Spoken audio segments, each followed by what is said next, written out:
Bonjour et bienvenue dans ce nouveau numéro de Temporada. Alors nous avions reçu Jean-Michel Gouffran il y a quelques semaines de cela pour évoquer le torero Sébastien Castella. Il est à nouveau avec nous, là pour évoquer quelque chose de très différent et qu'on va appeler de beaucoup plus grave parce qu'il est question de chirurgie, donc de blessures et parfois pire. Alors Jean-Michel, d'abord bonjour à nouveau. Bonjour Manolo. Et puis, bien voilà, on va parler de la chirurgie taurine parce que vous êtes chirurgien-chef des arènes de Bayonne.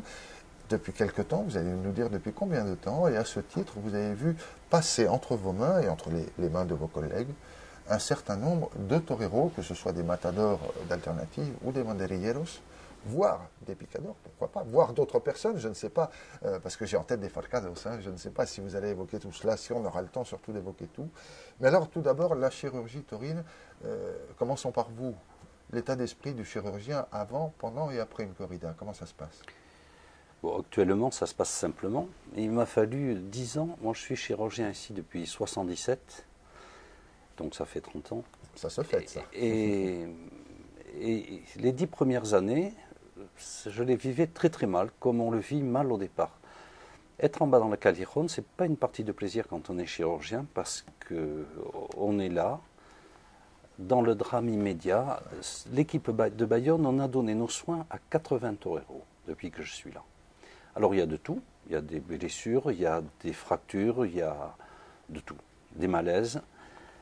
Et on ne va pas à la corrida dans le même état d'esprit que tous les aficionados. C'est vrai qu'on y va de façon sérieuse, comme on va au bloc opératoire tous les matins. Vous ne regardez pas avec le même œil, hein, on est d'accord. Hein. On ne regarde pas, en particulier la mise à mort, on ne regarde jamais pareil. Nous, on regarde toujours la corne droite. Et quand on commence à regarder la corne droite, on s'aperçoit qu'elle passe souvent très très près du torero. Ouais, ouais. Alors voilà, vous parlez de la corne droite qui est celle qui blesse le plus souvent, mais pas seulement la corne droite blesse, hein, mais qui blesse, ou qui en tout cas dans l'histoire de la tauromachie a blessé le plus souvent. Car avant la découverte de la pénicilline, et du coup par conséquent l'installation du buste de son découvreur devant les arènes de Las Ventas, Fleming. Eh bien avant cela, le plus grand nombre de morts en corrida avait lieu à la mise à mort, et avec cette corne droite justement. Alors, parlons de la nature des blessures. Bien sûr, cette corne droite blesse, mais il n'y a pas que cela, vous n'êtes pas confronté uniquement à cela. Comment classifier, très succinctement évidemment, mais comment classifier un petit peu les blessures que l'on retrouve en corrida ? Regardez, si on prend l'exemple d'Antoniette qui vit près de chez nous, il a terminé sa carrière avec 17 blessures et 34 fractures. C'est-à-dire qu'il y a beaucoup de fractures de la main, du pied, des choses comme cela qui ne sont pas graves en elles-mêmes, mais qui peuvent handicaper un torero pour la suite ou de sa saison ou de sa carrière. Et c'est vrai qu'on a à intervenir pour des choses qui paraissent quelquefois minimes, mais qui sont importantes pour la suite. Vous savez, une fracture du pied la veille de Bilbao revêt beaucoup d'importance. Et pour revenir sur un fait de Sébastien Castella il y a 2 temporadas, avant son grand triomphe de Dax, il avait une fracture du pied et il a fallu le soigner, l'infiltrer le pied parce qu'il ne pouvait pas mettre ses chaussures, tout simplement. Et il m'a dit, qu'est-ce qui va m'arriver si vous m'infiltrez? Parce que Sébastien Castella vous voit tout le monde, on l'appelle Monsieur Vous. Qu'est-ce qui va se passer? Je lui dis, tu auras plus mal, mais tu ne pourras pas bouger ton pied. Il m'a répondu, mais vous m'avez déjà vu bouger les pieds. Et c'est vrai que donc le rapport à la blessure est particulier. Il y en a qui le vivent bien, d'autres qui le vivent mal. Puis il y a les grandes blessures, ça c'est autre chose. Alors, coup de corne, écrasement par on va dire, les sabots des taureaux, hein, ouais. Et puis également des blessures par chute. Oui, et les plats de cornes. Les plats de cornes font très très mal. Quand je parlais des cornes, je pensais aussi au Si Chabal vous donne un coup de coude en passant, vous allez voir. Oui, exactement, exactement. Ça peut facilement fracturer une côte, ça peut faire beaucoup de dégâts. Alors, il y a quand même des cas très particuliers, des cas auxquels on ne s'attend pas, que le public méconnaît, comme des blessures qui ne percent pas la peau, par exemple. Vous avez quelques exemples comme ça, je vous ai entendu dans les conférences. Oui, on en a plusieurs, et Valentin Sanchez Arenas, ici à Bayonne, n'avait pas de blessure apparente, et pourtant avait une lésion profonde entre l'artère et la veine fémorale qu'on a été obligé d'opérer. Il aurait pu perdre sa jambe sur ce coup-là. Il y a plein de pièges. Pasteur, quand il était noviero, avait pris un coup de corne dans la cuisse, et il avait 18 plaies de l'intestin et une plaie du cœur, c'est-à-dire que ça avait traversé tout le ventre.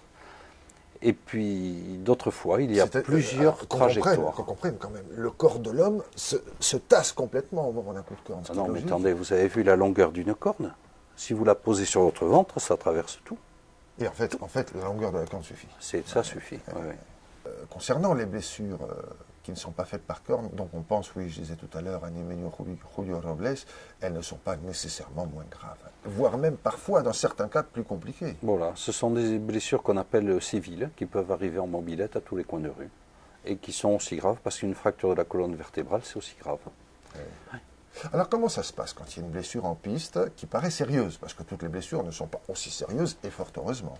Comment ça se passe? Est-ce qu'il y a un vent de panique? Ce que je suppose que non. Dans l'équipe de médecins, évidemment, je suppose que non, il faut que tout soit ordonné. Est-ce que chacun sait ce qu'il a à faire? Chacun est à son poste, a le geste précis, presque automatique. Oui, une fois dans la salle d'opération, la relation avec le blessé, comment ça se passe tout ça? C'est très très simple. C'est-à-dire que l'équipe qui travaille, et en particulier, on a sur Bayonne une équipe qui est bien rodée, vous savez, 2 ministères de chirurgiens à la mairie et des chirurgiens qui ont été dans les arènes, ça permet d'organiser les choses comme il faut. Nous, on a 2 équipes sur place. On a une double. On a une équipe qui peut rester, une équipe qui peut partir. C'est-à-dire la corrida continue. Et il n'y a jamais de panique, parce qu'on a tellement l'habitude de travailler avec les filles qui sont là, elles nous connaissent tellement avec nos défauts, nos qualités, qu'elles-mêmes ne paniquent pas. Personne ne panique. Et ça se passe très très simplement, et souvent avec beaucoup de sourires. Et c'est ce qui est le plus rassurant pour le torero qui arrive. Il s'aperçoit qu'il arrive tout d'un coup, il sort d'un combat, il sort de la guerre, et il arrive dans un endroit calme, où il fait bon, les gens sourient, personne ne veut lui faire mal, et cette confiance s'installe instantanément. Important. Instantanément. Important. On évoquait tout à l'heure les types de blessures. Il y a des exemples dans l'histoire, majeurs évidemment, des exemples majeurs symboliques, représentatifs, de blessures très importantes qui ont souvent débouché sur la mort. Alors, je veux parler d'abord de Manolete, par exemple, en 28 août 1947. Et puis, plus près de nous, il y a d'autres exemples de blessures de nature différente. Il y a eu Manolete, on l'a dit, il y a eu Paquiri, à Pozo Blanco, il y a eu El Guillo. Voilà. C'est-à-dire que Manolete est mort normalement pour l'époque. Si ça lui était arrivé maintenant, je pense que 8 jours après, il aurait repris son travail. Où avait-il été touché? Il a eu un arrachement de la crosse de la veine saphène, c'est-à-dire comme si le point d'une chirurgie de varice avait lâché, tout simplement. Mais, et c'était Manolete, et c'était une autre époque. Ensuite, Paquiri, lui, a eu une blessure beaucoup plus grave, mais il n'est pas mort dans les arènes, il a été parfaitement soigné, il est mort du choc du transport. Voilà. Et on le sait parfaitement. Mais on ne pouvait pas faire autrement. Et Guillo, on ne pouvait pas faire autrement, puisqu'il est comme Manolo Montolio, il a eu le cœur coupé en 2, c'est-à-dire qu'il est mort en piste. Mais peut-être que maintenant, avec toute l'organisation chirurgicale et les avancées de la chirurgie et les avancées des transports, Manolete, sûr, ne serait pas mort, mais Paquiri, certainement, ne serait pas mort. Son avenir n'eût pas été heureux quand même, parce qu'il était impossible de lui garder la cuisse et la jambe. Et Guillo, il n'y a rien à faire. Ça, c'est rien à faire. Comme Granero, ce sont des blessures qui tuent instantanément. Les soins d'urgence, les SAMU, tout ça ont apporté tellement à la population que ça a apporté au torero. Et je vous assure que si on en était à l'époque de Manolete, on aurait 7 à 8 morts par an, pour ne pas dire 10, facilement, aujourd'hui, parce qu'ils ont des blessures mortelles régulières. Alors, on vient de parler de différents types de blessures. On a évoqué largement la corrida, mais il n'y a pas que cela comme pratique taurine. Il y a aussi, alors, un autre spectacle qui est plus récent, on va dire, on ne va pas rentrer dans l'histoire, mais oui, disons plus récent, le concours de recortadores, puis ensuite un spectacle de masse, que moi j'appelle spectacle qui est l'encierro, comme celui de Pamplune évidemment. Et là, il y a aussi évidemment des blessures, et en préparant cette émission, vous m'avez dit, ah mais les blessures sont différentes, non pas qu'elles n'ont rien à voir, mais sont assez différentes, et ça j'imagine pour une simple raison, c'est que l'homme se situe différemment à la tête du taureau qu'en corrida. Est-ce que c'est pour cela? Et puis, en quoi résident ces différences? Les blessures de la corrida sont une chose, ça se passe en général de face, et les blessures des recortadores et dans la rue sont également différentes. Les recortadores sont des athlètes qui attaquent le taureau de face, qui se font attraper de façon très très particulière. Et dans la rue, c'est 9 fois sur 10 par derrière en courant. Parce qu'on parle tous de l'Encierro de Pampelune, mais il y a plus de 500 villes en Espagne qui font des Encierros. Et c'est un spectacle populaire où les gens du village vont courir devant les taureaux du village. Parce qu'il y a de tout dans les rues. Il y a des taureaux monstrueux. Oui.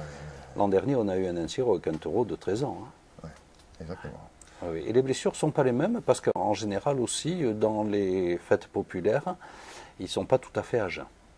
C'est également aussi d'autres types de blessures, puisqu'on a tous en tête des images dramatiques comme à Pampelune ou à Saint-Sébastien de los Reyes ou dans d'autres endroits, je pense à Guadalajara par exemple, où là il y a tellement de monde qui participe qu'à l'entrée des arènes il y a des chutes massives, et là les blessures n'ont plus rien à voir avec le taureau directement, puisqu'il y a des cas d'asphyxie, d'écrasement dû au poids de l'amas de corps, et parfois bien sûr les taureaux qui se rajoutent là-dessus.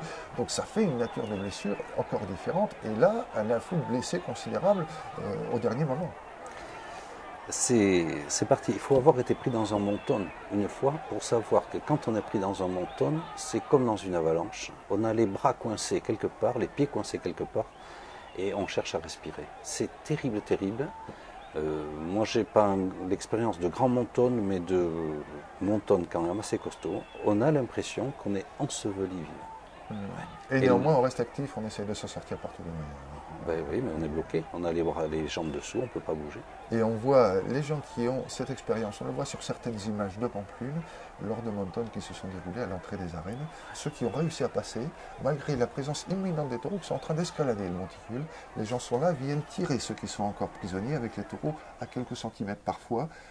C'est une prise de risque considérable, qui n'est plus calculé parce qu'il y a un état d'esprit, généralement de panique à ce moment-là, mais ces gens-là font quand même preuve de courage, parce que les taureaux sont là, mais ils savent ce que c'est, et ils y vont quand même. Puis c'est souvent le copain qu'on tire. Hein. Et souvent, exactement. Ouais. Donc là, les blessures les plus fréquentes quand même dans ce genre de spectacle, qu'est-ce qu'on peut retrouver?